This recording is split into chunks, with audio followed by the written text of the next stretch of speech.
I'm Sarah Mitchell, 30, and I've spent the last decade perfecting what everyone calls my simple lifestyle. While my college friends climbed corporate ladders and flaunted designer handbags, I lived in a modest apartment, shopped at thrift stores, and drove a beat-up Honda Civic that had seen better days. At family gatherings, I endured the pitying glances and whispered conversations about poor Sarah who never quite figured it out. My sister, Emma, would pat my shoulder sympathetically, talking about finding my path while showing off her latest vacation photos. My mother would sigh and ask when I'd finally get a real job instead of my mysterious consulting work. They saw failure where I saw strategy, simplicity where I built an empire. Last month, everything changed at Emma's engagement party. One phone call, one overheard conversation, and suddenly their pity transformed into something far more complex. Because what they didn't know was that their simple Sarah had quietly built 3 thriving companies, each more successful than they could have imagined. The truth was about to surface, and with it, the real reason I'd chosen invisibility over recognition. The alarm on my phone buzzed at 5:30 a.m., just like every weekday morning. I rolled out of my queen-size bed, not the king-size I could afford, but the queen that fit perfectly in my modest one-bedroom apartment. The morning routine was sacred.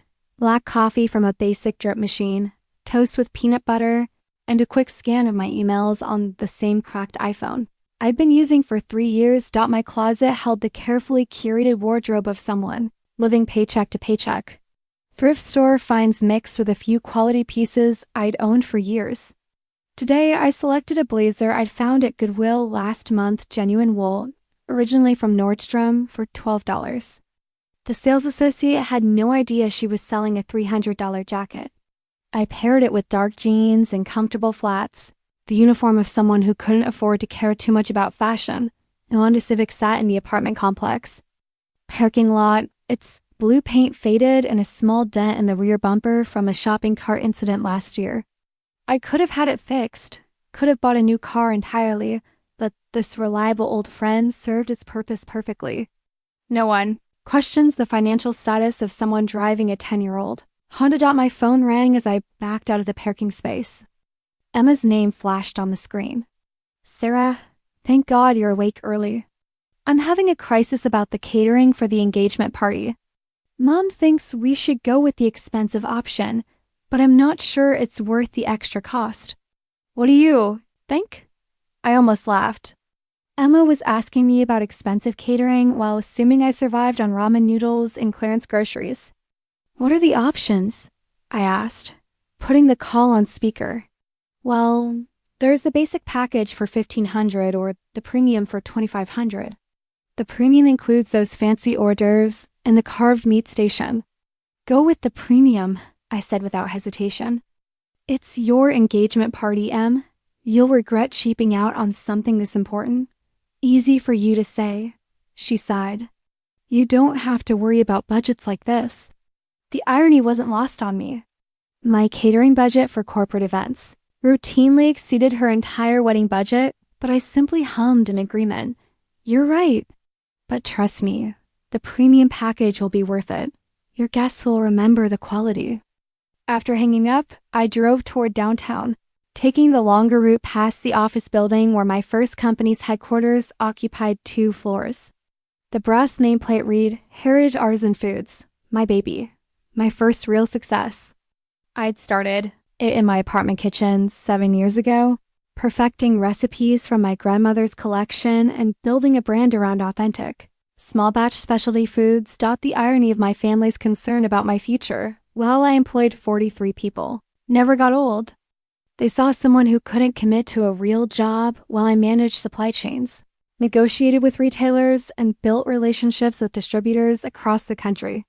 Last quarter's revenue exceeded $2 million, but as far as my family knew, I was still figuring things out. I pulled into the parking garage of a different building where my second company operated from a suite on the 8th floor. Digital marketing consultancy, boring name, incredible results. We managed campaigns for tech startups, established brands, and everything in between. The client list read like a who's who of emerging companies, and our retention rate was 94%. But today, like every day, I would tell anyone who asked that I did freelance consulting work and leave it at that. The truth was too complicated, too threatening to the carefully constructed dynamic that had kept my family's love unconditional. The recipe box sat on my kitchen counter, its wooden surface worn smooth by decades of use. Grandma Rose had given it to me during my senior year of college, along with a gentle warning. These aren't just recipes, Sarah, they're stories. They're love made tangible.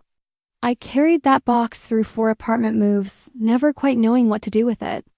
Until the night everything changed. It was 3 months after graduation, and I was sitting in my first apartment, surrounded by rejection letters from corporate jobs that felt like ill-fitting clothes. My parents had been calling daily, their concern mounting with each passing week of unemployment.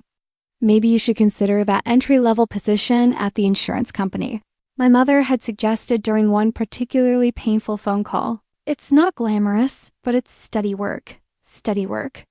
The phrase made my skin crawl. I'd watched my father trudge through 30 years of steady work at the accounting firm, his eyes growing duller with each passing year. I'd seen my mother abandon her dreams of opening a bakery for the security of a teaching position she'd grown to resent.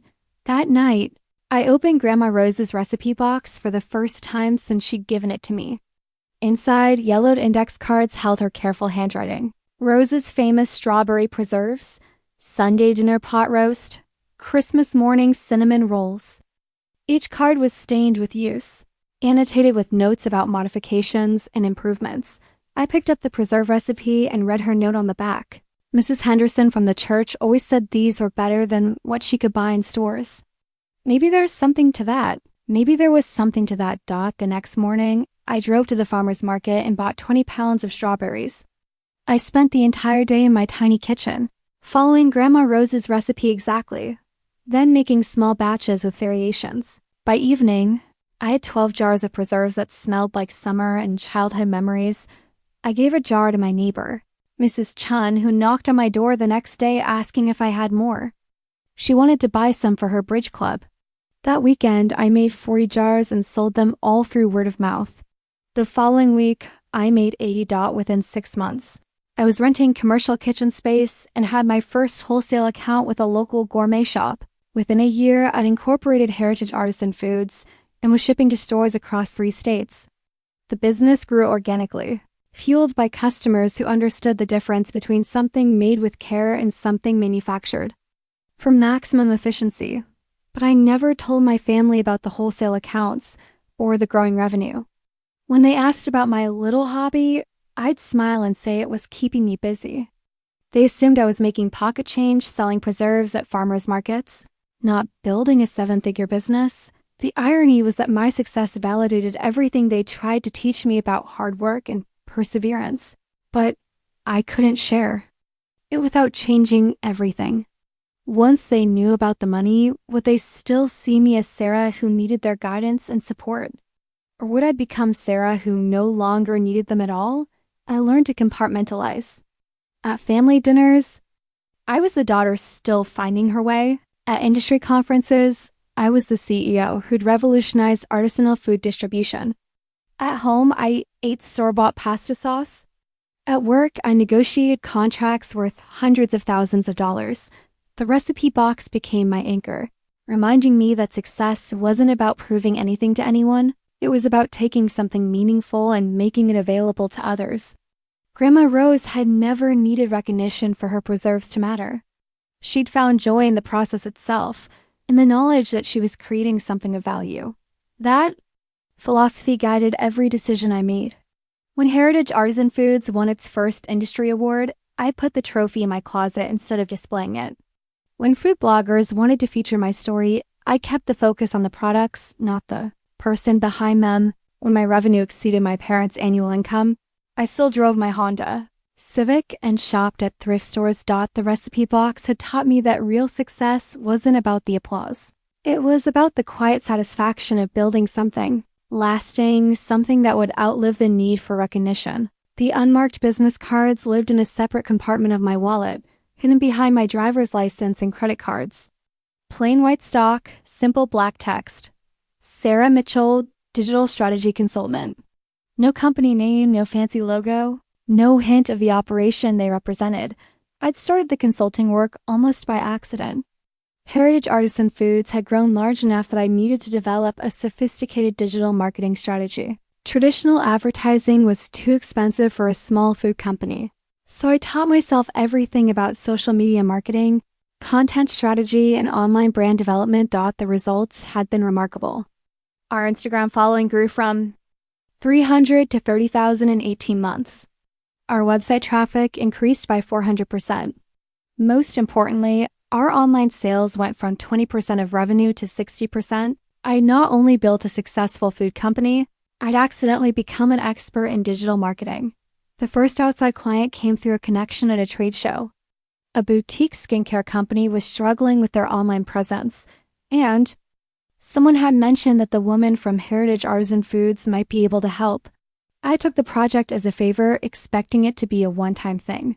6 months later, their sales had doubled. Word spread.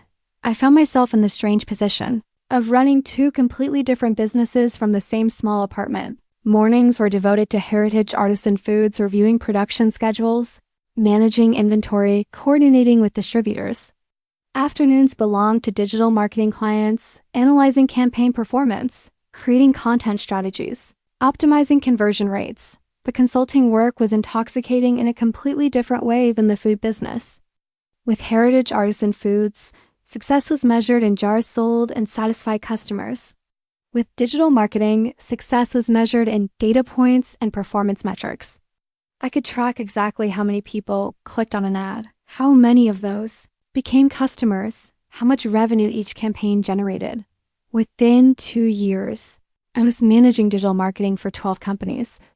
The revenue from consulting had exceeded the revenue from Heritage Artisan Foods. I was working 16-hour days and loving every minute of it, but explaining this to my family would have been impossible. They already worried about my unstable food business. Adding a second company would have confirmed their worst fears about my inability to focus on one thing. So I simplified. I did freelance consulting work that helped with the bills. The truth was that my consulting clients included 2 startups that had gone on to successful IPOs, a restaurant chain with 43 locations, and a tech company that was acquired by Google for $87 million. My strategies had generated over $15 million in revenue for my clients in the past year alone. Managing dual identities required careful compartmentalization. I had separate email addresses, separate calendars, separate bank accounts. My Heritage Artisan Foods business cards were professionally printed with the company logo and full contact information. My consulting cards were deliberately minimal, designed to be forgettable. I scheduled client calls during times when I was unlikely to be interrupted by family. I kept detailed notes about which story I'd told to which family member, so I wouldn't contradict myself. I learned to speak in vague terms about projects and clients without revealing the scope or success of either business. The most challenging part was the social aspects. Industry events for Heritage Artisan Foods were filled with other food entrepreneurs who understood the challenges of building a specialty food brand. Digital marketing conferences were populated by tech-savvy professionals who spoke in acronyms and case studies. I belonged fully to both worlds, but I couldn't integrate them without risking exposure at family gatherings. I watched my cousins discuss their corporate jobs with titles like Senior Marketing Manager and Regional Sales Director. They spoke with pride about their companies, their achievements, their career trajectories. I nodded along, asking appropriate questions, while mentally calculating whether their annual salaries exceeded my monthly revenue. The isolation was the price of privacy. I couldn't celebrate a major client win or commiserate about a failed campaign. I couldn't share the excitement of developing a strategy that transformed a struggling business or the satisfaction of seeing months of work pay off in measurable results. But I had chosen this path deliberately. The alternative being seen as Sarah, the successful entrepreneur, instead of Sarah, who needs our support, felt too risky. I'd rather be underestimated than have my relationships change because of my bank account balance. The framed photo sat on my bedside table, a reminder of the road not taken. 5 college friends at graduation, arms linked, faces bright with possibility. Jessica had become a corporate lawyer, climbing the ranks at a prestigious firm. Michael was a software engineer at Apple, posting photos from company events and team-building retreats. Amanda worked in marketing for a Fortune 500 company. Her LinkedIn profile, a steady stream of professional accomplishments and industry recognitions. They all lived their successes openly, proudly. Their families knew their achievements, celebrated their promotions, worried about their challenges. They had support systems that understood their work, colleagues who became friends, professional networks that extended into their personal lives. I had secrets, the emotional toll of maintaining. The facade had been accumulating for years, like interest compounding on a debt I never acknowledged. It showed up in small ways at first. The pause before answering questions about my work, the careful editing of social media posts, the loneliness of celebrating victories alone.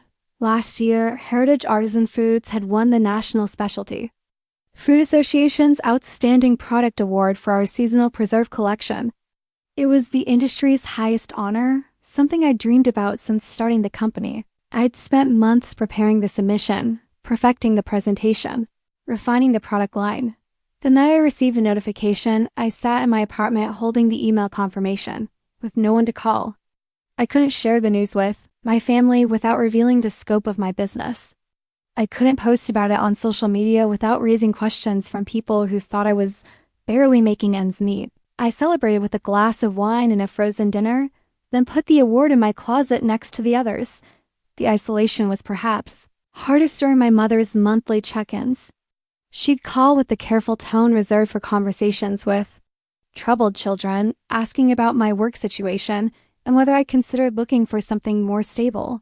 Her concern was genuine, rooted in love, but it felt like a knife twisting in my chest. "I worry about you, Sarah," she'd say. "You're 30 years old and you still don't have a clear career path. Emma has her marketing job, she's engaged, she's building a life. I just want the same security for you." I wanted to tell her that I had more security than Emma ever would, that I owned 3 profitable companies, had investments that would allow me to retire comfortably, had built something meaningful from nothing. Instead, I'd reassure her that I was figuring things out and promised to keep looking for opportunities. The worst part was watching my family's financial stress while sitting on resources that could help. When my father's car broke down and he spent weeks researching financing options for a reliable used vehicle, I calculated that I made more in a day than his repair bills would cost. When Emma worried about paying for her wedding, I could have covered the entire event without affecting my budget dot, but offering help would have raised questions I couldn't answer. How does someone barely scraping by have thousands of dollars to spare? Where would the money come from? What would it mean for our family dynamic if I suddenly became the financial savior? I'd learned to watch their struggles with a poker face, offering emotional support while keeping my checkbook closed. It felt like a betrayal of everything I'd been taught about family loyalty and mutual support. The professional isolation was equally challenging. I attended industry events alone, unable to bring family members who might accidentally reveal my success to the wrong audience. I made business connections, but couldn't develop deeper friendships with people who knew my professional identity. I had clients who respected my expertise, but couldn't understand why I was so private about my personal life at Heritage Artisan Foods. I was the CEO who'd revolutionized specialty food distribution. At digital marketing conferences, I was the consultant who developed award-winning campaigns. At family gatherings, I was the daughter who still couldn't get her life together. The cognitive dissonance was exhausting. I developed an elaborate system of mental compartments, each containing different versions of myself. The boundaries between these compartments required constant maintenance, constant vigilance. One slip, one moment of forgetting which identity I was supposed to be inhabiting, and everything would collapse. Sometimes I wondered if it was worth it. If the price of maintaining my family's love was living a lie, what did that say about the foundation of our relationships? But then I'd remember Emma's condescending pats on my shoulder, my mother's worried sighs, my father's gentle suggestions about practical career choices. Their love was real, but it was conditional on their understanding of who I was. I'd chosen invisibility over authenticity, and some days that choice felt like a form of emotional imprisonment. The engagement party invitation arrived on thick cardstock. Emma's name embossed in gold script. Emma Mitchell and David Richardson request the pleasure of your company. The date was circled in red on my calendar, a reminder of the performance. I need to deliver.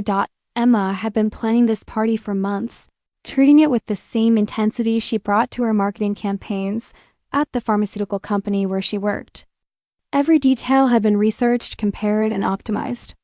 The venue was a private dining room at the country club where our parents had been members for 20 years. The guest list included college friends, work colleagues, and extended family. Members I saw only at weddings and funerals. I'd offered to help with the planning, but Emma had politely declined. "You've got enough on your plate with your consulting work," she'd said, the same tone she'd used to excuse a child from adult responsibilities.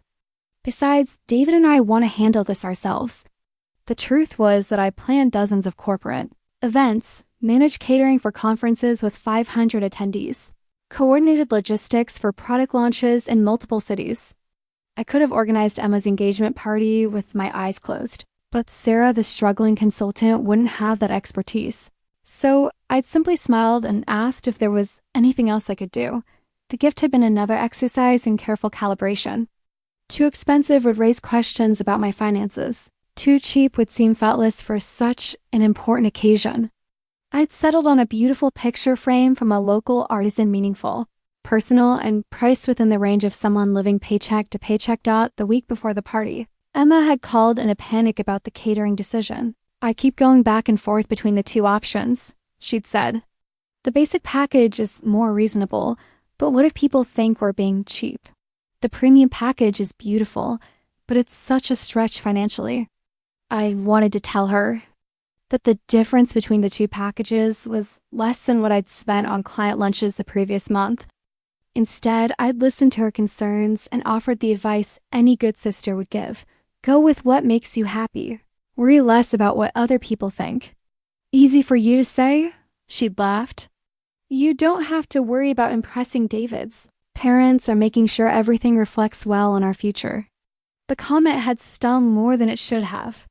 Emma assumed that my life was so simple, so free from pressure and expectations, that I couldn't understand the stress of wanting to make a good impression. She had no idea that I'd spent years perfecting the art of managing impressions, that every interaction with our family required careful consideration of how much truth to reveal. The day of the party, I dressed carefully in a navy blue dress I'd owned for 3 years, paired with shoes that looked expensive but had been on clearance. I'd done my own hair and makeup, maintaining the image of someone who couldn't afford professional services. Arriving at the country club, I'd been struck by how familiar the setting was. I'd attended client dinners at similar venues. I hosted my own corporate events at places just like this. The waitstaff, the presentation, the careful attention to detail, it was all part of a world I knew intimately but couldn't acknowledge. Emma had greeted me with a hug and the bright smile she reserved for stressful occasions. "I'm so glad you're here," she'd said. "I've been nervous all day, but seeing family makes it feel more real." The party was beautiful. Emma had chosen well, and everything reflected the taste and attention to detail she brought to her professional work. The flowers were elegant, the food was excellent, and the atmosphere was warm and celebratory. I'd circulated through the room, making conversation with relatives and family friends, playing the role of the supportive sister who was still figuring out her life. When Emma's future mother-in-law asked about my work, I'd given my standard response about consulting and freelance projects. When college friends inquired about my career, I deflected with questions about their own achievements. The performance was flawless as always.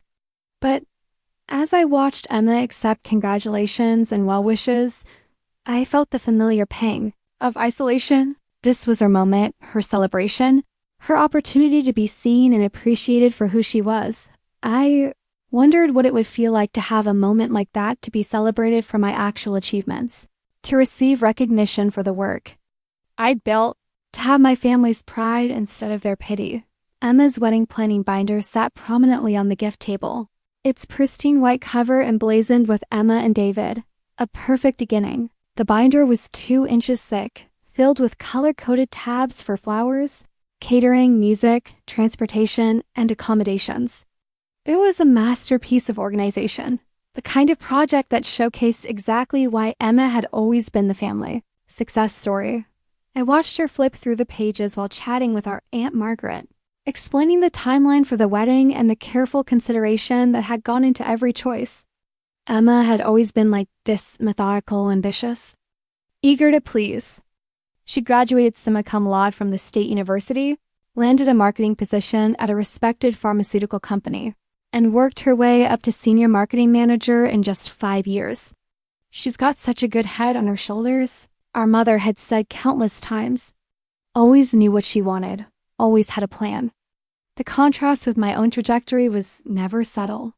Where Emma had followed a clear path from college to career to engagement, I had wandered through what appeared to be a series of false starts and uncertain ventures. Emma's achievements were visible, quantifiable, socially recognizable. My mother could explain Emma's job to her friends, could point to concrete evidence of her success. David fit perfectly into this narrative. He was an accountant at a regional firm, steady and reliable, with a 5-year plan for partnership and a clear vision for their shared future. They'd bought a house together, a charming colonial in a good neighborhood, and were already talking about starting a family within the next 2 years. At the engagement party, I observed the easy pride in our parents' faces as they introduced Emma and David to friends and colleagues. Emma's our marketing manager, my father would say, and David's working toward partnership at his firm. They're both so focused, so responsible. When attention turned to me, the energy shifted. Sarah's still exploring her options. My mother would say with an encouraging smile that didn't quite reach her eyes. She's doing some consulting work, trying to figure out what's next. The phrasing made it sound like I was having an extended quarter-life crisis, still searching for my calling at 30 while my younger sister had already found hers. The truth was that I'd found my calling years ago. I'd actually found 3 callings, built 3 successful businesses, and created more financial security than Emma would likely achieve in her entire career. But Emma's success was comprehensible to our family. She had a title, a salary, benefits, and a clear corporate hierarchy. Her achievements could be measured in promotions, performance reviews, and annual raises. She attended company parties, participated in team-building exercises, and had colleagues who'd become friends. My success was invisible, unconventional, and impossible to explain without revealing the full scope of what I built. How could I tell them that I'd revolutionized specialty food distribution without admitting that I owned a company worth millions? How could I explain that I developed award-winning marketing campaigns without revealing that I'd built a consulting business that rivaled established agencies? Watching Emma work the room at her engagement party, I felt a familiar mixture of pride and envy. Pride because she genuinely deserved the recognition. She'd worked hard, made smart choices, and built something meaningful. Envy because she could live her success openly, could share her achievements with the people who mattered most. She moved through the conversations with confidence, equally comfortable discussing her marketing campaigns with colleagues and her wedding plans with family. Friends. There was no compartmentalization, no careful editing of her story, no exhausting maintenance of separate identities. When Emma thanked everyone for coming and spoke about how much their support meant to her and David, I felt the weight of my own isolation. She had a community that knew her fully, celebrated her authentically, and would support her through whatever challenges lay ahead. I had secrets, bank accounts, and the knowledge that I built something extraordinary that no one could acknowledge. The irony wasn't lost on me. Emma was marrying someone who made less in a year than I made in a month, yet she was seen as the financially responsible one. She was celebrated for achieving conventional success, while I was paid for my apparent lack of direction. As the evening wound down and guests began to leave, Emma pulled me aside. "Thank you for being here tonight," she said. "I know things have been tough for you lately, but I want you to know that I believe in you. You're going to find your path, and when you do, it's going to be amazing." Her words were meant to be encouraging, but they felt like a weight on my chest. She believed in a future version of me that would finally get her life together, never knowing that the successful version of me had been here all along. The custom smartphone case looked like any other protective cover, but it had been specially designed with a small compartment that held my emergency business cards and a noise-canceling microphone for important calls. It was the kind of professional tool that appeared completely ordinary to anyone who didn't know what to look for. The call came at the worst possible moment. I was standing near the bar, laughing at one of my uncle's stories about his fishing adventures, when the phone vibrated, with the specific pattern I'd assigned to my biggest client. 3 short vibrations, pause, 3 more. Priority call. I glanced at the screen. Marcus Rodriguez, CEO of Luminous Tech, the startup that had become my largest consulting account. We've been working together for 8 months, transforming their digital marketing strategy and helping them prepare for a Series B funding round. The call was scheduled for Monday morning, not Saturday evening during my sister's engagement party. I stepped away from the group, moving toward the quieter corner of the private dining room. Marcus, this is unexpected. Is everything okay? Sarah, I apologize for calling during your weekend, but I have news that couldn't wait. His voice carried the barely contained excitement of someone about to share life-changing information. We got the term sheet from Goldstone Ventures. They're offering $45 million for the Series B. My heart rate accelerated. This was the call I'd been hoping for, the validation of months of strategic work. Luminous Tech's success would cement my reputation in the venture capital world and likely generate referrals worth millions in future business. That's incredible news, I said, unconsciously shifting into my professional voice. What's the timeline for due diligence? They want to move fast. Full due diligence starts Monday, and they're particularly interested in reviewing our marketing metrics and growth projections. Sarah, your campaign performance is literally the reason they're investing. The customer acquisition costs you achieved are unheard of in our sector. I was vaguely aware of the party continuing around me, but my attention was fully focused on the implications of this call. We'll need to prepare comprehensive reports on attribution modeling, lifetime value calculations, and channel performance optimization. I can have the full analysis ready by Tuesday. Perfect. And Sarah? Marcus paused. They want to meet with you directly. The marketing strategy you developed is a key component of their investment thesis. This is going to be huge for both of yous. I was about to respond when I noticed Emma approaching with 2 of her college friends. I quickly adjusted my tone, speaking more quietly. That sounds great. Let me send you a calendar invite for Monday morning, and we can discuss the details then. Are you sure everything's okay? You sound different. Just at a family event. Everything's fine. Congratulations again, Marcus. This is exactly what we've been working toward. I ended the call and slipped the phone back into my purse, but not before Emma had registered the conversation. She was standing close enough to have heard fragments, something about millions, due diligence, and marketing strategy. Work call? She asked, her tone casual but her eyes curious. Just a client with a quick question, I said, forcing a smile. Nothing that couldn't wait until Monday. But Emma's friend Jessica, who worked in finance, had overheard more than I'd realized. Sounded like venture capital talk, she said with a laugh. Are you secretly working on some tech startup? My mouth went dry. Not exactly, just some consulting work for a small company. $45 million doesn't sound like a small company. Jessica continued, her tone shifting from casual to interested. Are you involved in fundraising work now? Emma was watching me more closely now, her expression puzzled. I thought you did marketing consulting for local businesses. I do different kinds of projects, I said, aware that I was starting to sound evasive. This client has been growing, so they're exploring new opportunities. But you said something about customer acquisition costs and lifetime value calculations, Jessica pressed. That's sophisticated stuff. Are you working with a major marketing agency? The conversation was spiraling beyond my control. I'd spent years perfecting the art of deflection, but I'd never had to explain away a call about a $45 million investment round at a family gathering. It's complicated, I said finally. I help companies with their digital marketing strategy, and sometimes that involves working with their investors. Emma's expression had shifted from puzzled to concerned. Sarah, are you okay? You seem really stressed about this. Other family members had started to notice the conversation, drawn by the unusual tension in Emma's voice. My mother approached, her maternal instincts activated by the possibility that something was wrong. "Is everything all right over here?" she asked, looking between Emma and me. I realized that I was standing at a crossroads. I could continue the elaborate explanations, dig deeper into the web of half-truths that had protected my secret for so long, or I could let the carefully constructed facade finally begin to crumble. The weight of the moment settled on my shoulders. As I looked at my family's faces, all of them waiting for an explanation that would make sense of what they just witnessed.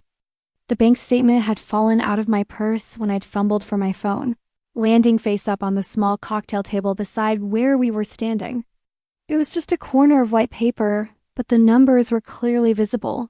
A balance that started with 6 figures, more money than most people saw in their savings accounts. Emma's friend Jessica noticed it first. Her eyes widened as she processed what she was seeing. "Sarah, is that—" I quickly grabbed the statement and stuffed it back into my purse, but the damage was done. The numbers had been visible long enough for several people to register their significance. "That's quite a balance for someone doing freelance consulting," Jessica said. Her voice careful but pointed. My mother stepped closer, her expression shifting from concern to confusion. "Sarah, what's going on? First the phone call about millions of dollars, now this. Are you in some kind of trouble?" The irony of my mother's assumption that having money must mean I was in trouble would have been funny if the situation weren't so serious. "I'm not in trouble, Mom. It's complicated." "Complicated how?"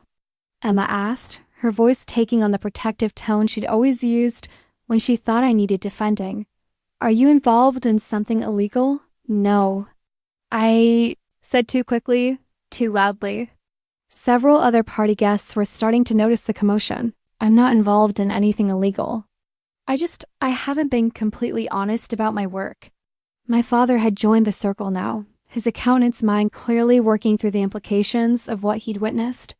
"Sarah, that bank statement shows more money than most people make in a year. Where did it come from?" I looked around at my family's faces, confused, concerned, and increasingly suspicious. Emma looked hurt, as if she were realizing that I'd been lying to her for years. My mother looked worried, probably imagining scenarios involving money laundering or fraud. My father looked analytical, trying to solve a puzzle that didn't add up.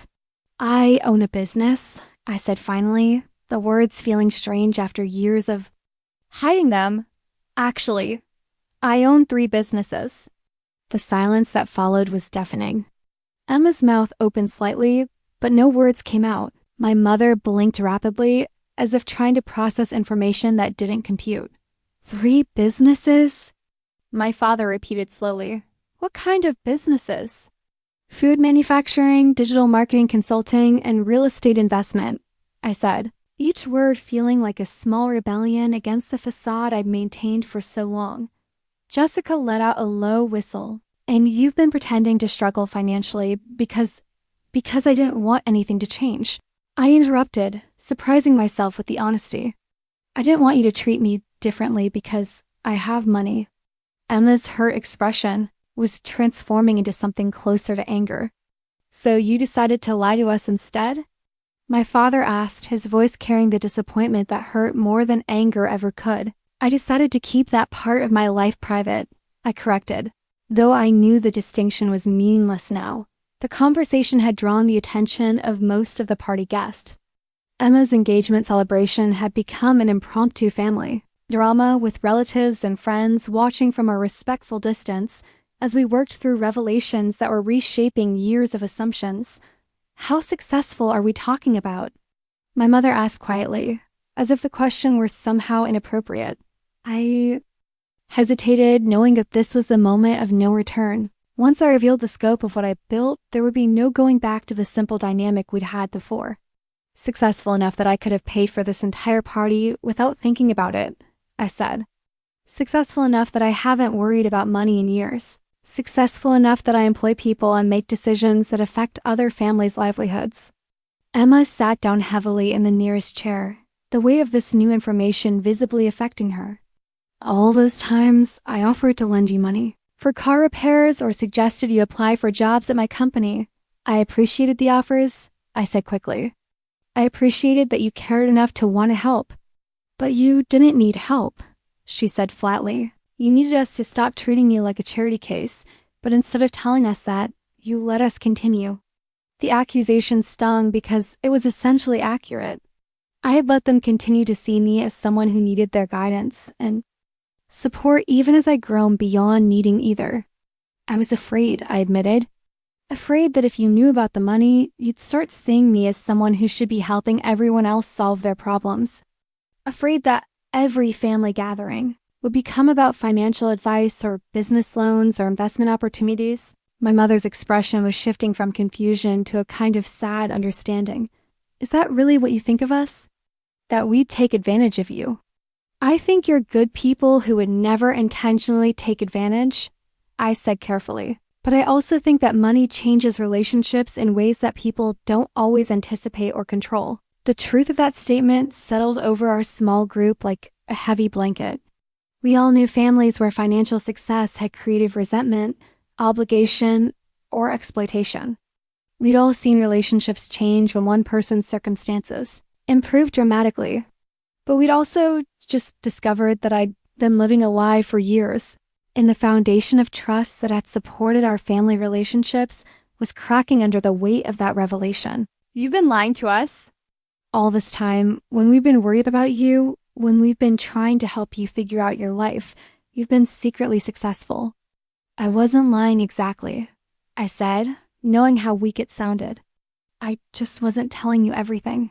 Not telling us everything. Emma's voice was rising now, drawing attention from other guests. Sarah, I've spent years feeling sorry for you. I've worried about your future, offered to help you with your resume, suggested job opportunities, and you've been what? Laughing. At me behind my back? I was never laughing at you, I said, feeling tears threatening. I was protecting our relationship. I was protecting all of our relationships. My mother found her voice. Protecting us from what? From knowing that you're successful? From knowing that I'm more successful than you thought I should be. I said, the words tumbling out faster than I could stop them. From having to wonder if you love me for who I am or what I can provide. From changing the dynamic of our family. Because suddenly, I'm the one with resources instead of problems. The admission hung in the air like a confession. I revealed not just my financial success, but my deepest fear about what that success would mean for my relationships. Emma's expression softened slightly, though hurt still dominated her features. You really think we're that shallow? That we'd only care about your money? I think people treat wealthy family members differently, I said quietly. I think it changes expectations and dynamics in ways that can't be undone. So you decided to lie to us instead? My father asked, his voice carrying the disappointment that hurt more than anger ever could.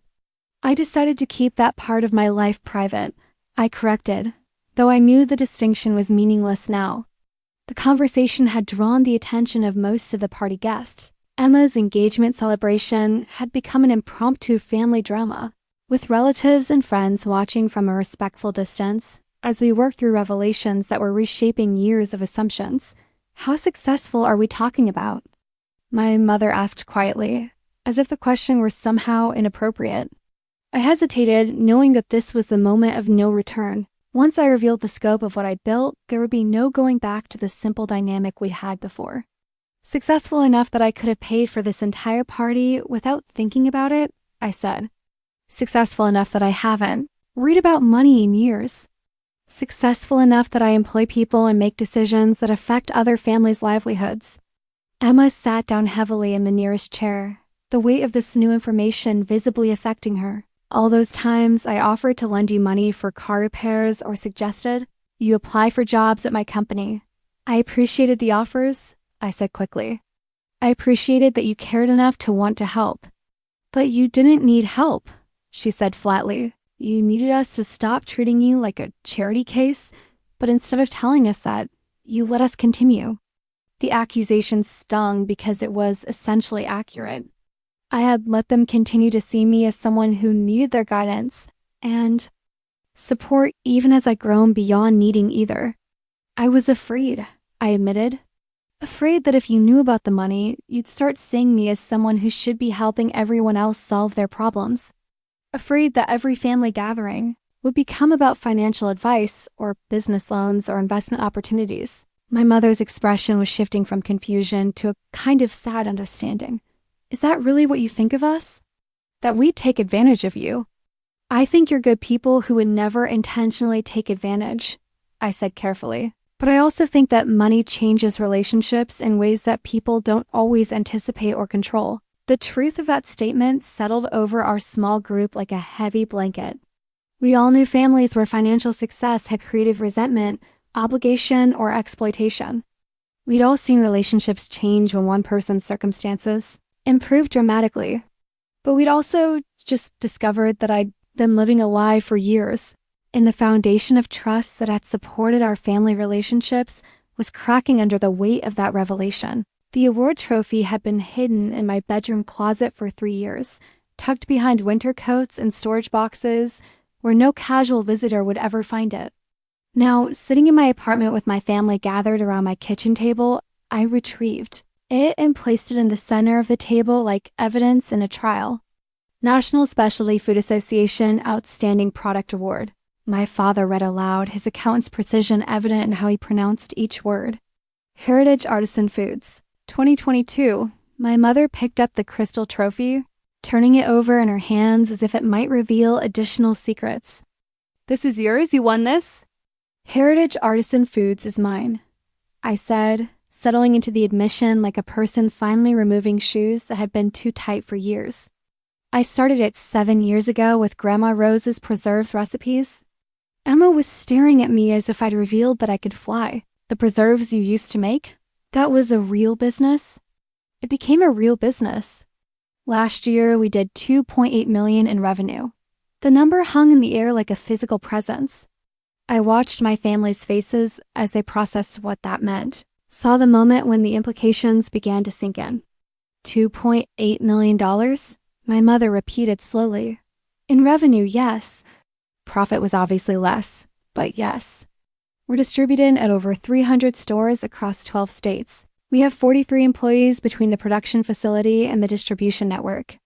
I pulled out my laptop and opened the company website, turning the screen toward them. The Heritage Artisan Foods homepage featured professional photography of our product line, testimonials from customers, and a section highlighting our sustainable sourcing practices. You built this, Emma said, scrolling through the page. All of this. I built this because I believed in what Grandma Rose had taught me about making things with care and attention, I said. The business grew because people could taste the difference between something made for quality and something made for efficiency. My father was reading the About US page, his expression shifting from surprise to something approaching pride. It says here that Heritage Artisan Foods has revolutionized small batch distribution through innovative supply chain partnerships. We were the first specialty food company to develop a hybrid distribution model that allowed small batch producers to reach regional markets without sacrificing quality control. I explained, slipping into the professional voice I developed for industry presentations. The model has been adopted by dozens of other companies. Why didn't you tell us? My mother asked, and I could hear the hurt beneath the question. Because I was afraid you'd see me differently, I said honestly. I was afraid you'd start thinking of me as Sarah the business owner instead of Sarah the daughter. I was afraid. The dynamic would change. Emma was looking at customer reviews on the website, reading testimonials from people who described our products as life-changing and the best preserves I've ever tasted. One review mentioned that Heritage Artisan Foods had saved a customer's family tradition by recreating a recipe that had been lost when their grandmother passed away. These people love what you've created, she said quietly. It's not just about the preserves, I said. It's about preserving something meaningful in a world that's increasingly focused on convenience over quality. Every jar represents hours of careful preparation, attention to detail, and respect for traditional methods. I showed them the awards section of the website, which featured not just the trophy sitting on our table, but 6 other industry recognitions, including 2 for sustainable business practices and 1 for innovation in food packaging. You've won. 7 awards, my father said, his voice carrying a tone I never heard before. 8, actually. The latest one hasn't been updated on the website yet. I could see them struggling to reconcile this new information with everything they thought they knew about my life. The daughter they'd been worried about was actually an industry leader. The business they dismissed as a hobby was actually a multi-million-dollar operation. The farmer's market, Emma said suddenly. You told us you sold preserves at the farmer's market. I did for the first year. That's how I tested the market and refined the recipes. But I transitioned to wholesale distribution once I proved the concept. And you never thought to mention the transition? My mother asked. I mentioned that the business was growing, I said defensively. I just didn't specify how much. The understatement was so dramatic that Emma actually laughed, though there was no humor in the sound. You didn't specify that you'd become a multi-millionaire food industry executive. I'm not a multi-millionaire, I said quickly. What would you call someone who owns a company worth millions of dollars? My father asked. I didn't have a good answer for that question, because he was essentially correct. Heritage Artisan Foods had been valued at $4.2 million during a recent insurance assessment, and that was just one of my 3 companies. Revelation of my first business had already fundamentally altered the conversation, but I could see in their faces that they were beginning to understand this was just the beginning. The client testimonial letters were stored in a thick folder in my desk drawer, printed copies of emails that I kept as reminders of the impact my work had created. Now they served as evidence of a professional life my family had never known existed. Sarah Mitchell's digital strategy transformed our company from a struggling startup to a market leader in 18 months, my father read from the top letter. Her innovative approach to customer acquisition resulted in a 340% increase in revenue and positioned us for a successful acquisition by Tech Global Industries. Emma looked up from the letter she was reading. Tech Global Industries, aren't they publicly traded? Yes, I said. The acquisition was for $87 million. My mother set down her letter and stared at me. You helped a company sell for $87 million? I developed their digital marketing strategy, optimized their customer acquisition funnel, and helped them demonstrate scalable growth to potential acquirers. I explained. The marketing metrics were a key component of their valuation. I opened my laptop again and navigated to a folder labeled Case Studies, the screen filled with professionally designed presentations showcasing the results I'd achieved for various clients. A 450% increase in online revenue for a sustainable fashion brand. A 280% improvement in customer lifetime value for a subscription service. A complete brand repositioning that had led to a successful IPO. This is what you do? Emma asked, pointing at a chart showing month-over-month growth curves. This is your consulting work. This is my digital marketing consultancy. I help companies develop and implement comprehensive digital strategies that drive measurable growth. I clicked through several case studies, each one representing months of strategic work and significant financial impact for my clients. The numbers were impressive even to me, millions of dollars in additional revenue, thousands of new customers acquired, dozens of companies that had achieved their growth objectives through strategies I developed. How many clients do you have? My father asked, his analytical mind clearly trying to calculate the scope of what I was showing them. Currently, I'm working with 12 active clients, but I've worked with over 60 companies in the past 5 years. Emma was reading another testimonial letter. Sarah's expertise in digital marketing is unparalleled. She doesn't just deliver results, she delivers transformational growth that repositions companies for long-term success. She looked up at, this is from the CEO of Nature Source Supplements. They were my second client, I said. When I started working with them, they were doing about $200,000 in annual revenue.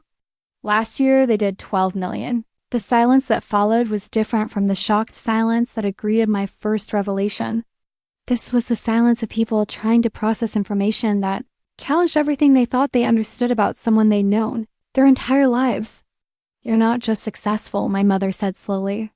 You're extraordinarily successful. I'm good at what I do, I said, feeling simultaneously proud and defensive. I understand digital marketing in a way that many traditional agencies don't. I can see patterns and opportunities that others miss. I showed them a presentation I developed for a recent industry conference, where I'd been invited to speak about innovative customer acquisition strategies. The presentation had been downloaded over 10,000 times and had led to speaking engagements at 3 additional conferences. You speak at conferences? Emma asked. I've given presentations at 8 industry conferences in the past 2 years. I'm considered a thought leader in digital marketing optimization. My father was looking at my LinkedIn profile, which I kept deliberately minimal to avoid attracting unwanted attention from people who knew my personal life. Even so, it showed recommendations from prominent CEOs and marketing directors, evidence of a professional reputation I'd built entirely outside my family's awareness. 500 connections, he read. And these recommendations, Sarah, these people are describing you as one of the top digital marketing strategists in the region. The work speaks for itself, I said. When you consistently deliver results that exceed expectations, word spreads. Emma was scrolling through the testimonials, her expression growing more amazed with each letter. This CEO says you single-handedly saved his company from bankruptcy.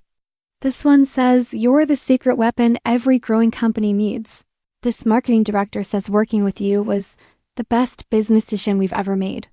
I've been fortunate to work with companies that were ready to implement comprehensive strategies, I said, uncomfortable with the praise, but unable to deny its accuracy. Fortunate? My mother repeated. Sarah, this isn't luck. This is expertise. The weight of their recognition felt both validating and overwhelming. For years, I'd craved acknowledgement for the work I'd built, but receiving it now came with the knowledge that I'd also been deceiving them about who I was. So, when you said you did freelance consulting, Emma said, you meant you ran a digital marketing agency that works with million-dollar companies. I meant I provided strategic consulting services to growing businesses. I said, aware that the distinction was meaningless now. The revelation of my second company had shifted their understanding even further. I was no longer just someone who'd built a successful food business. I was someone who'd built expertise that was transforming other people's businesses as well. The property deed was filed in a legal-sized folder that I never expected my family to see. When I placed it on the kitchen table, the official county seal and legal language made it clear this was documentation of something significant. Mitchell Real Estate Holdings, LLC, my father read from the header. Property deed for 47 Maple Ridge Drive. Emma's face went pale. Maple Ridge Drive? Sarah, that's the house you've always said was your dream house, I finished quietly. The colonial with the wraparound porch that you drive past whenever you're feeling stressed. The silence that followed was the heaviest yet. Emma had mentioned that house hundreds of times over the years, always in the context of someday when I can afford it, or when David and I have saved enough for a down payment. It had become a symbol of the life she was working toward, the tangible representation of success and stability. You own it? She whispered. I own it, along with 6 other rental properties in the area. I spread out additional deeds across the table. 2 commercial buildings downtown, 4 residential rentals, and a small apartment complex. My mother picked up one of the deeds, her hands trembling slightly. When did you buy these? I started acquiring properties 3 years ago when I realized I had more cash flow than I could reasonably spend or invest in traditional markets. Real estate provided diversification and passive income. Emma was staring at the deed for Maple Ridge Drive as if it were written in a foreign language. The house has been empty for 2 years. We always wondered why no one ever moved in. I've been renovating it slowly, updating the systems and modernizing the interior while preserving the historical character. It's almost ready for rental. You're going to rent out my dream house? Emma's voice cracked on the last words. The pain in her expression made my chest tighten. I never intended for this revelation to hurt her, but I was beginning to understand that my choices had consequences I'd never fully considered. I bought it as an investment property. I said carefully. But Emma, if you and David are seriously interested... Interested? She laughed, but there was no humor in the sound. Sarah, David and I have been saving for 5 years trying to afford a down payment on a house half that size. We've driven past that property dreaming about what it would be like to live there, knowing we could never afford it. I pulled out a folder labeled Portfolio Overview and opened it to a spreadsheet that detailed my real estate holdings. The numbers were stark: 7 properties with a combined value of over $3 million, generating monthly rental income that exceeded most people's annual salaries. The monthly rental income covers all my personal expenses, I explained. I could essentially retire tomorrow and maintain my current lifestyle indefinitely. My father was studying the portfolio spreadsheet with the focused attention he brought to complex financial documents.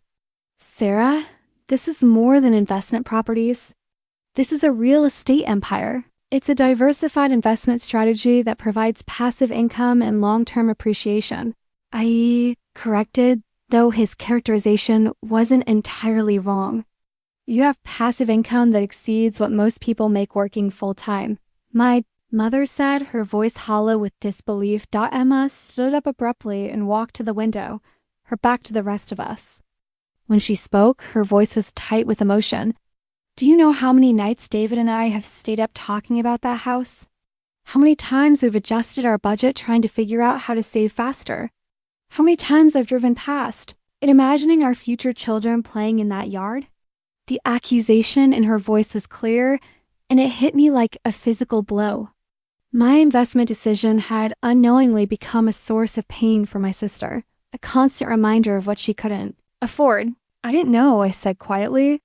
I had no idea how much that specific property meant to you. Because you never asked, she said, turning back to face me. Because you've been living in this secret world where you make decisions that affect our lives without bothering to include us in the conversation. The broader implications of what she was saying began to sink in. My real estate investments weren't just about building wealth. They were about controlling resources in our community, potentially affecting housing availability and affordability for people like my own family. I never thought about it that way, I admitted. Because you didn't have to, Emma said. Because when you have enough money to buy whatever you want, you don't have to think about how those decisions affect people who don't have the same resources. My father was looking at the commercial property deeds. These downtown buildings, you own the space where Emma's favorite coffee shop operates? I nodded, feeling the weight of each revelation. I own the building. I lease the space to the coffee shop owners. So when they raised their prices last year because their rent increased, Emma said slowly, that increase went to you. The rent increase was market rate, I said defensively. I'm not exploiting anyone, but you're profiting from our community in ways we never knew about, my mother said. You're making money from businesses we support, from properties we admire, from resources we can't access ourselves. The conversation had shifted beyond surprise to something more complex and uncomfortable. The revelation of my real estate holdings had exposed not just my wealth, but the ways that wealth had positioned me differently within our own community, creating invisible power dynamics that affected my family's lives without their knowledge. The childhood diary entry was dated September 15th, 1998, written in the careful cursive of a 10-year-old who just learned something that would shape her understanding of family relationships forever. I'd kept the diary all these years, though. I'd never expected to share its contents with anyone. Today, Uncle Richard came to dinner. I read aloud, my voice catching slightly on the words I'd written 22 years ago. Mom and Dad were different with him than they usually are. They kept asking him about his new car and his vacation to Europe. When he left, I heard Mom tell Dad that Richard always makes her feel like we don't have enough. Emma sat back down. At the table, her anger from moments before replaced by something more complicated. You were 10 when you wrote that? Uncle Richard had just sold his construction company and retired early. He was 45 and wealthy, and for the first time in my life, I watched our family dynamic change because of money. I flipped through several more entries, finding the ones that had crystallized my understanding of how financial success could alter relationships. November 3rd, 1998, Uncle Richard gave me $100 bill for my birthday. Mom made me write a thank you note 3 times until it was perfect. She said we have to be extra grateful when family helps us. My mother's expression was shifting as she began to understand where this was leading. You were paying attention to things a child shouldn't have had to notice. I was paying attention because the changes were impossible to ignore, I said. Before Uncle Richard had money, he was just Mom's funny little brother who told jokes and helped Dad fix things around the house. After he had money, he became someone we needed to impress, someone whose approval mattered more than it had before. I found another entry, this one from Christmas 1999. Uncle Richard gave everyone expensive presents, but he seemed sad that no one else could give him anything as nice. Dad looked embarrassed when Uncle Richard opened his gift. He never asked for expensive gifts. My father said quietly, but the inequality created discomfort anyway, I replied. I watched you struggle with feeling inadequate compared to your brother-in-law. I watched Mom become anxious about hosting family dinners because she was worried our house wasn't nice enough. I watched everyone start measuring our family's worth against his financial success. Emma was reading over my shoulder, scanning entries that documented a child's observations about adult relationship dynamics. You wrote about all of this? I wrote about it because it confused me. I couldn't understand why Uncle Richard having money had changed how everyone acted around each other. But I also couldn't ignore that it had. I turned to an entry from 2001 when I was 13. Uncle Richard offered to pay for my summer camp, but Mom and Dad said no. They spent 2 hours arguing about it after he left. Dad said we can take care of our own family. Mom said pride is expensive when your daughter misses opportunities. The entry captured a moment I'd never forgotten the night I realized that Uncle Richard's generosity, however well-intentioned, had become a source of tension rather than gratitude. His offers to help had begun to feel like reminders of what my parents couldn't provide on their own. I learned that money changes the balance of relationships, I continued. Even when the person with money has good intentions, even when they're trying to be generous, the inequality creates dynamics that can't be undone.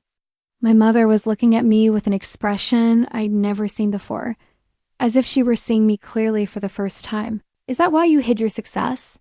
Because you were afraid of becoming Uncle Richard? I was afraid of becoming someone whose resources made our relationships feel transactional, I said. I was afraid that if you knew about my money, every interaction would become about what I could provide instead of who I am. I found the entry that had perhaps been most influential in shaping my decision to maintain secrecy. December 2005, Uncle Richard died in the car accident. At the funeral, people kept talking about his generosity and all the things he'd paid for. No one talked about his jokes or his kindness or the way he used to help me with math homework. It was like his money had become more important than his personality. The words hung in the air like an indictment. Even in death, Uncle Richard had been remembered primarily for his financial contributions rather than his character. I didn't want that to be my legacy, I said quietly. I didn't want my relationships with all of you to become defined by my bank account balance. Emma's voice was soft when she spoke. But don't you think we deserve the chance to prove that we could handle knowing about your success? I thought I was protecting us, I said. I thought that as long as you loved me for who I was rather than what I could provide, our relationships would stay authentic. But they weren't authentic, my father pointed out gently, because you weren't being authentic with us. The truth of that statement was undeniable. In my effort to preserve the purity of our relationships, I built them on a foundation of deception.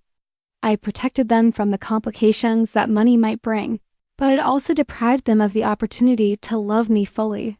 I was afraid. I admitted finally.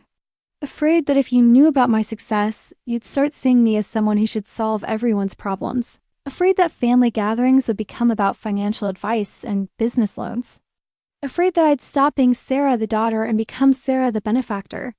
The fear felt smaller when I said it out loud, but no less real. It was the fear of a 10-year-old who'd watched money change everything, even when everyone involved had the best intentions. The old family photo sat in the center of the table now.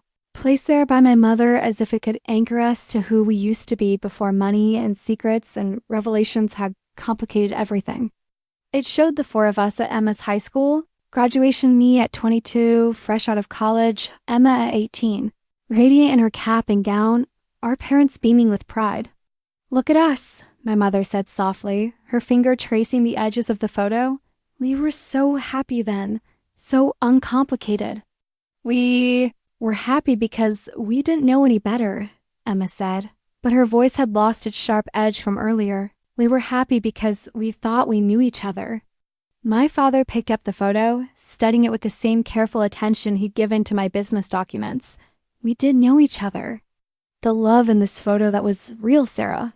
That hasn't changed, hasn't it?" I asked, though I wanted desperately for him to be right. "The love hasn't changed," my mother said firmly, "but our understanding has. And maybe that's not entirely a bad thing." She stood up and began pacing around my small kitchen, her movements restless and thoughtful. "I've been sitting here feeling hurt that you didn't trust us with your success. But I've also been thinking about how we might have reacted if you had told us." Emma looked up at her. "What do you mean?" "I mean, be honest, if Sarah had told us 7 years ago that she was starting a food company, what would we have said?" The question hung in the air like a challenge. I knew the answer, and from the expressions on their faces, so did they. "We would have worried," my father admitted quietly. "We would have encouraged her to keep looking for steady work while she experimented with the food business on the side. We would have suggested she get a business loan from a bank instead of risking her savings," my mother added. "We would have given her all the practical advice that would have prevented her from taking the risks that led to her success." Emma was nodding reluctantly. "I would have told her to be realistic about the food industry. I would have shared statistics about restaurant failure rates and talked about the importance of financial security. And when the business started growing," my mother continued, "we would have second-guessed every decision. We would have worried about expansion, questioned our choices, offered advice based on our fear rather than our vision. The realization was settling over all of us, like a revelation in reverse. My secrecy hadn't just protected me from their potential reactions to my success, it had protected my success from their well-intentioned interference. So maybe," my father said slowly, "you did what you needed to do to build what you built." "But at what cost?" Emma asked. "Sarah, you've been carrying the weight of these secrets alone. You've been managing 3 companies, making decisions that affect dozens of employees, dealing with the stress of running multiple businesses, and you couldn't share any of it with the people who love you most. The acknowledgement of what my isolation had cost me emotionally was almost more overwhelming than their earlier anger had been. For years, I'd focused on protecting our relationships from the complications that money might bring. I'd never fully considered what that protection was costing me personally. There were nights when I wanted to call and talk through difficult business decisions," I admitted. "Times when I was stressed about employee issues or client problems, and I had no one to discuss them with who understood the personal stakes.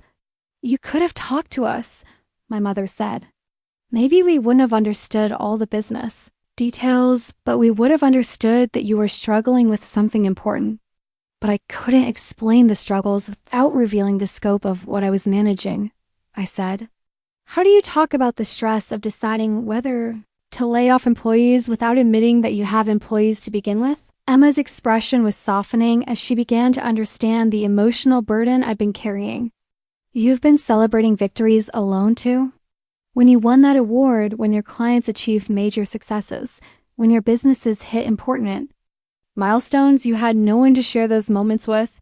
"I told myself that the satisfaction of the achievement was enough," I said, "that I didn't need external validation or recognition. But everyone needs someone to be proud of them," my father said quietly. "Everyone needs people who understand their accomplishments and can celebrate them genuinely." The conversation had shifted from confrontation to something more like mourning for the years of connection we'd lost, the celebrations that had gone unshared, the support that had been unavailable because the need for it had been hidden. "I'm proud of you," my mother said suddenly, her voice thick with emotion. I'm proud of what you've built, how you built it, and the person you've become in the process. I'm sorry it took this long for me to be able to say that. I'm proud too, Emma said. And I'm sorry for all the times I treated you like you needed my guidance, when you were actually more successful than I'd ever imagined being. I'm proud, my father added. And I'm also sorry that our fears about practical success made you feel like you couldn't share your actual success with us. Their words were healing something in me that I hadn't realized was broken. For years, I'd convinced myself that I didn't need their recognition or celebration. But hearing it now, I understood how much I'd actually craved their pride, their acknowledgement, their understanding of what I accomplished. The sister's childhood gift was a small wooden jewelry box that Emma had made for me in 8th grade shop class. I kept it on my dresser for 15 years, though it had long since been too small to hold much jewelry.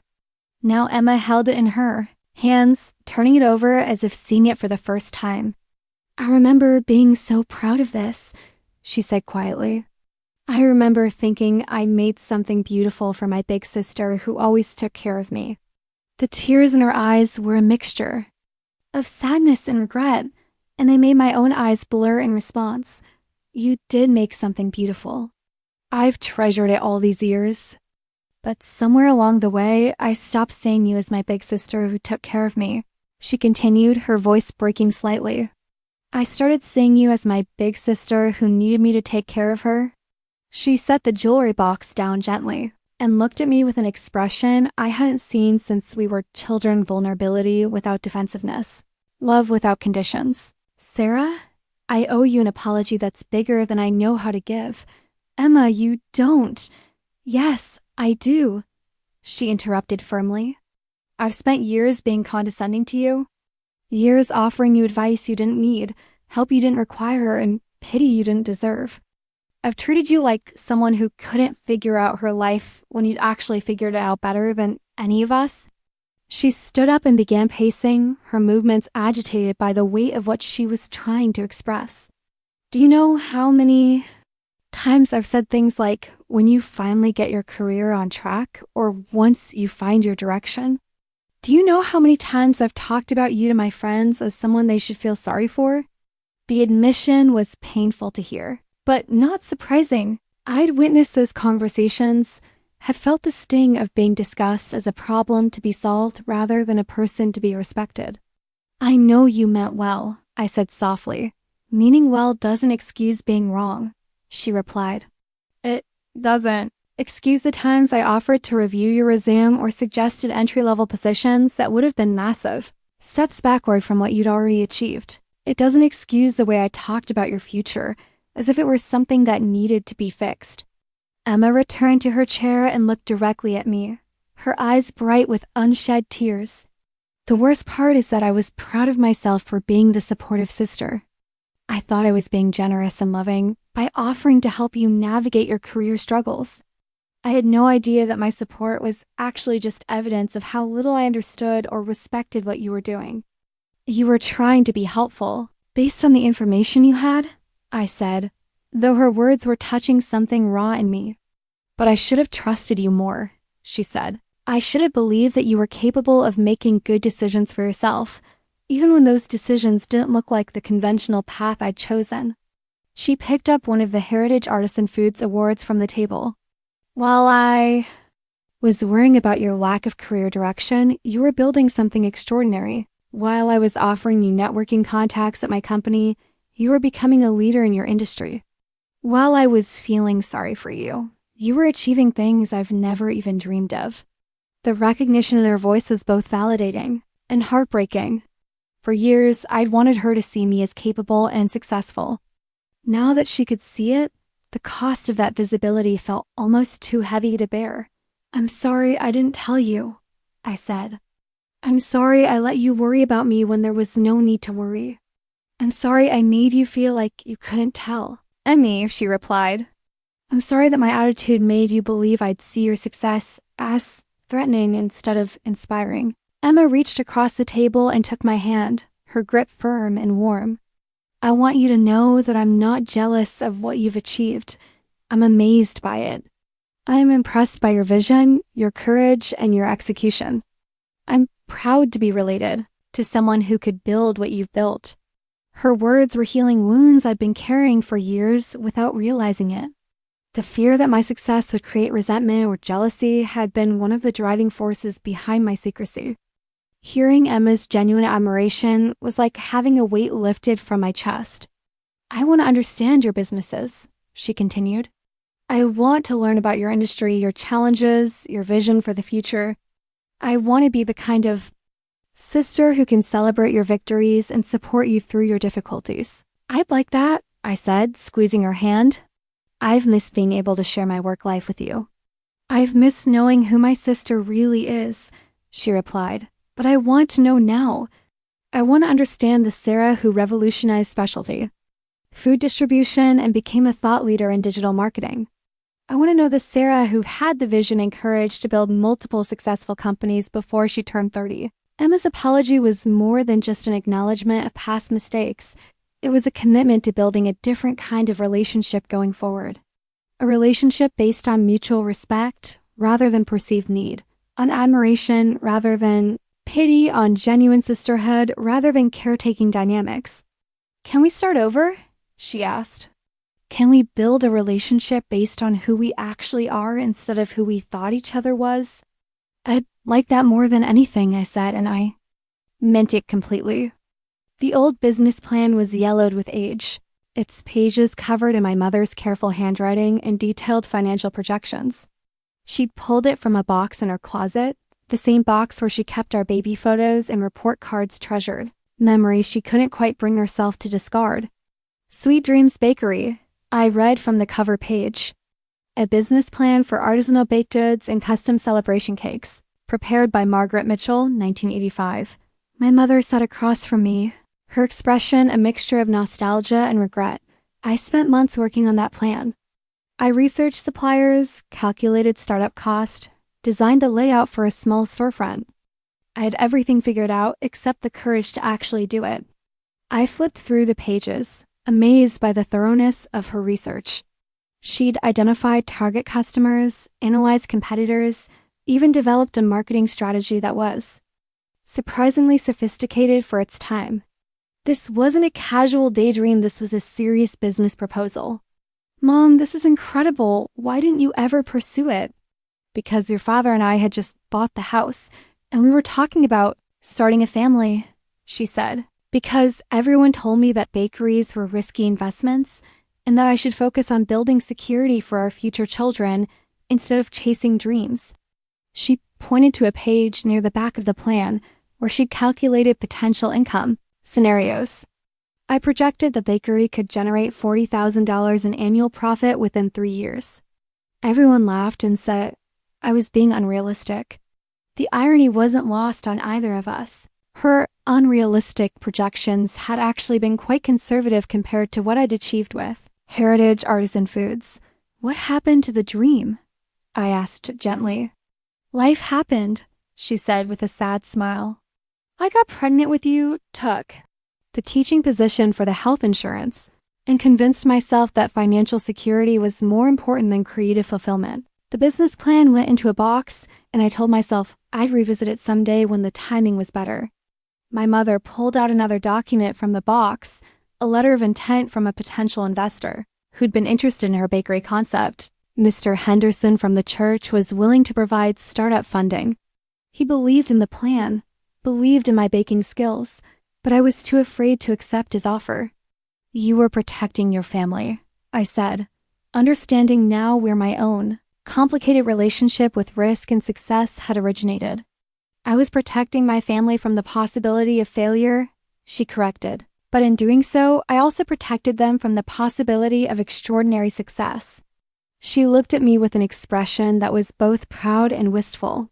Sarah, when I watch you talk about your businesses, when I see the awards you've won, and read the testimonials from your clients, I see the version of myself that I was too afraid to become. The admission was both heartbreaking and illuminating. My mother's concerns about my unconventional path hadn't just been about wanting security from me, they'd been about her own regrets over choosing security over dreams. You built everything, I was afraid to attempt, she continued. You took the risks I convinced myself were too dangerous.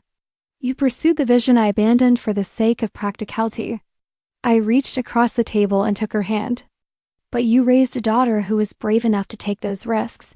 You gave me the foundation that made my success possible. Did I? She asked, her voice uncertain. Because it seems like you succeeded despite my advice, not because of it. You taught me to value quality over quantity, to care about the people affected by my decisions, to build something meaningful rather than just profitable, I said. Every principle that guides my businesses came from lessons you taught me. My mother's eyes were bright with tears now. But I also taught you to be afraid of taking risks, to prioritize security over dreams, to choose the safe path even when it wasn't the right path. You taught me to consider consequences carefully, I corrected. You taught me to think through decisions thoroughly. Those lessons helped me build sustainable businesses rather than chasing quick profits. She picked up the Heritage Artisan Foods Award, holding it as if it were made of something precious. When you started making preserves, I thought it was a nice hobby. When you talked about turning it into a business, I worried you were being impractical. I had no idea you were actually fulfilling the dream I'd abandoned 30 years earlier. The parallel between her bakery plan and my food business was striking. We'd both seen the potential to turn artisanal food preparation into a viable business model. The difference was that I'd had the security of her sacrifices to fall back on, which had given me the courage to take risks she couldn't afford. I'm proud of you, she said, her voice thick with emotion. I'm proud of your courage, your vision, and your success. But I'm also sorry that I made you feel like you couldn't share your achievements with me. You didn't make me feel that way intentionally, I said. I was protecting something I thought was fragile. Our relationship isn't fragile, she said firmly. Our love for each other isn't conditional on your bank account or your career status. I should have made that clear to you years ago. My mother stood up and walked to the window, looking out at the street where I'd grown up. I want to be the kind of mother who celebrates her daughter's extraordinary achievements instead of worrying about their unconventional nature. I want to support your vision instead of questioning your choices. I want to be the kind of daughter who trusts her mother with the truth about her life, I replied, even when that truth is complicated. She turned back to me with a smile that was both proud and determined. Then let's start now. Tell me about your plans for the businesses. Tell me about your challenges and your goals. Let me be your mother in all aspects of your life, not just the simple ones. For the first time in years, I felt like I could share my whole self with her, not just the daughter she wanted me to be, but the entrepreneur I'd actually become. The new business partnership proposal sat on my kitchen table, like a bridge between two worlds, the professional life I'd built in secret and the family relationships I'd worked so hard to protect. Emma had spent the week researching my industries, learning about specialty food distribution and digital marketing strategies, preparing herself to understand my work in ways she'd never attempted before. I've been thinking about what you said regarding customer acquisition costs and lifetime value optimization, Emma said, referring to notes she'd taken during our previous conversations. In my pharmaceutical marketing role, we track similar metrics, but we call them patient acquisition costs and treatment duration values. The parallel she'd drawn was actually quite insightful. Both industries required sophisticated approaches to identifying target audiences, developing compelling messaging, and measuring the long-term value of customer relationships. You're right, I said, genuinely impressed by her analysis. The principles are very similar, even though the applications are different. David had joined us for this conversation, bringing his accountant's perspective to the discussion of how our family relationships might evolve now that the truth was out. He'd been surprisingly supportive of Emma's desire to understand my businesses better, recognizing that this knowledge would strengthen their own relationship. What Emma and I have been discussing, David said carefully, is whether there might be ways for us to be more involved in your work without creating the dynamics you were afraid of. I looked at him with interest. What do you mean? Emma pulled out a handwritten proposal she'd been working on. What if we could find ways to contribute? our own skills to your businesses as partners rather than as people who need financial help from you. The idea was intriguing and unexpected. Tell me more. My marketing experience at the pharmaceutical company could be valuable for Heritage Artisan Foods, Emma explained. I understand regulatory compliance, health claims validation, and institutional sales processes.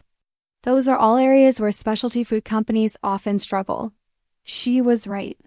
Heritage Artisan Foods have been considering expansion into healthcare facilities and corporate wellness programs, but I've been hesitant to navigate the complex regulatory requirements involved in institutional food service. David's accounting expertise could help with the financial optimization of your real estate portfolio, Emma continued. He specializes in investment property tax strategies and cash flow analysis.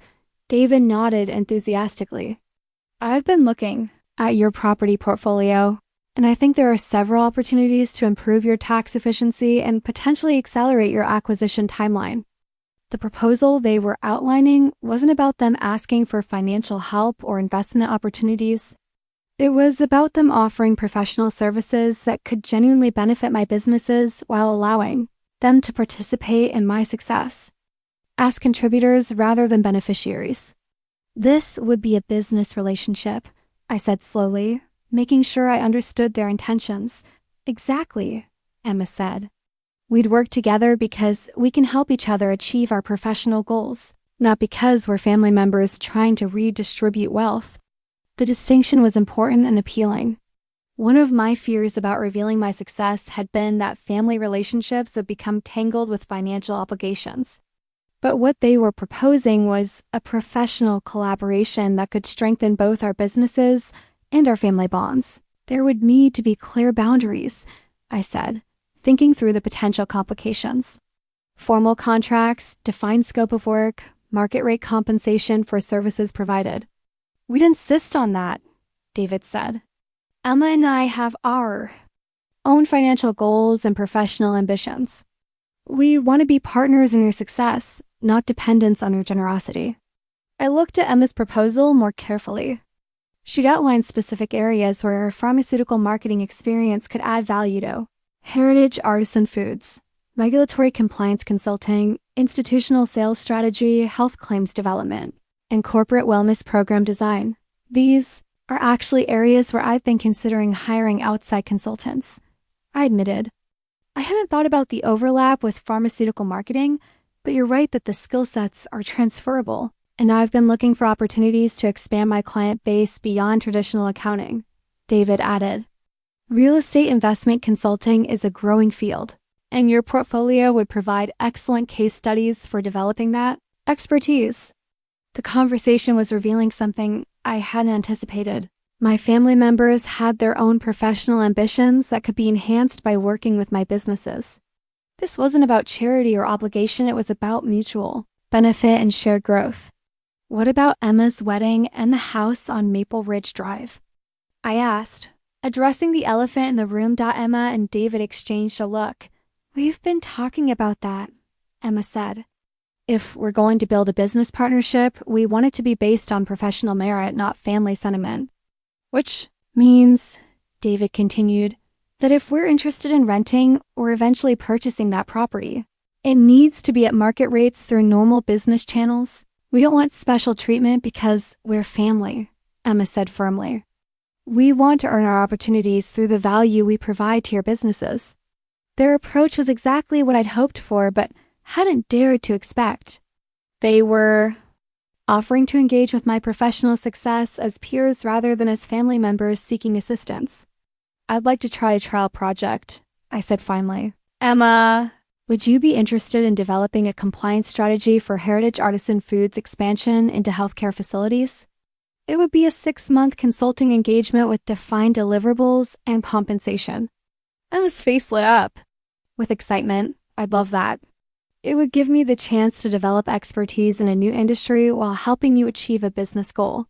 And David, I'd be interested in having you analyze the tax efficiency of my real estate portfolio. If your recommendations result in measurable savings, we could discuss an ongoing consulting relationship.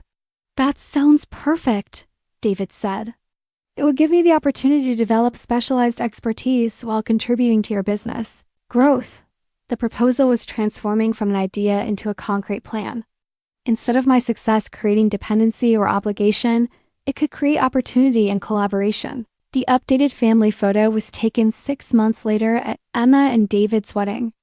But unlike the engagement party, this celebration was different in ways that went far beyond the formal ceremony. This time, when people asked about my work, I could answer honestly. When they inquired about my businesses, I could share the details without fear or reservation. Emma looked radiant in her wedding dress, but more than that, she looked genuinely happy. The house on Maple Ridge Drive had become available for rent, just as she and David were ready to move out of their apartment. They had applied like any other prospective tenants, provided references, and signed a lease at market rate. The fact that I was their landlord had become a source of pride rather than awkwardness. They were living in their dream house because they'd earned the opportunity, not because family connections had given them special treatment. The compliance consulting project Emma had completed for Heritage Artisan Foods had been so successful that we'd expanded into an ongoing partnership.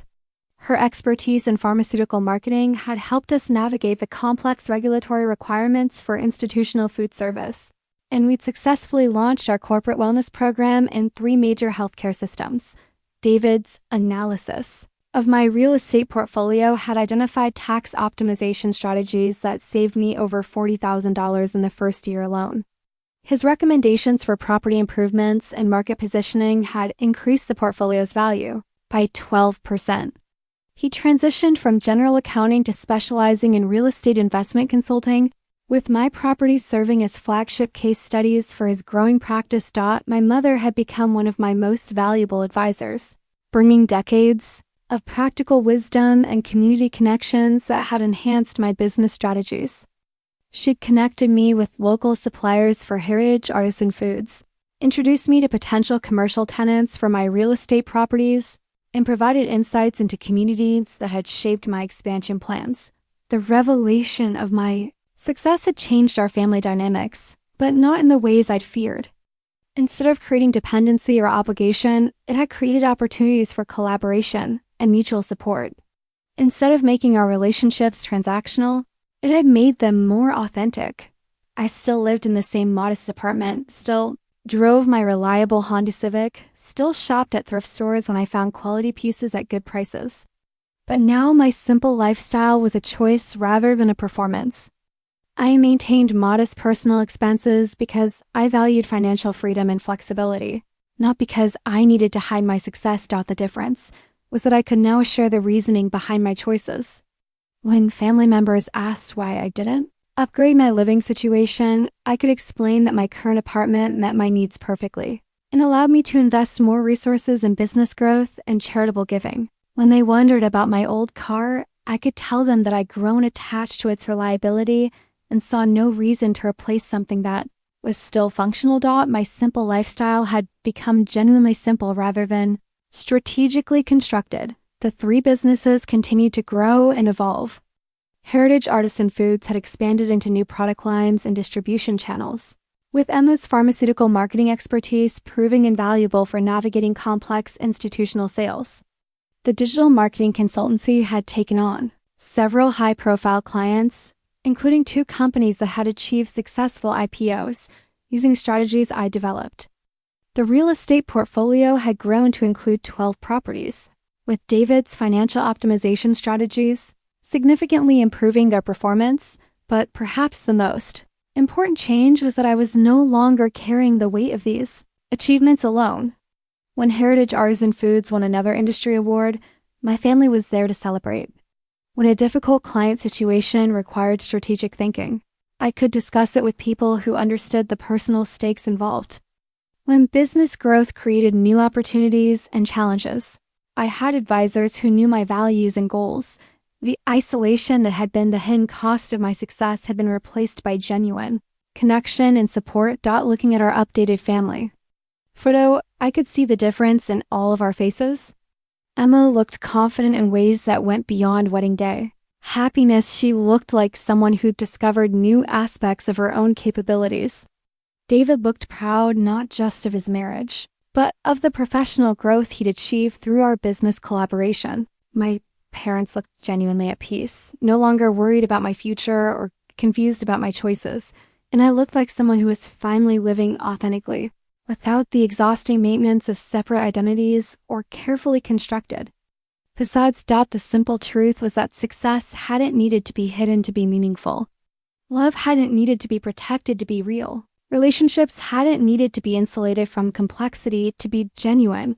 The simple truth was that my family had been strong enough to handle my success, wise enough to celebrate my achievements, and loving enough to support my dreams, if I'd only trusted them with the opportunity to prove it.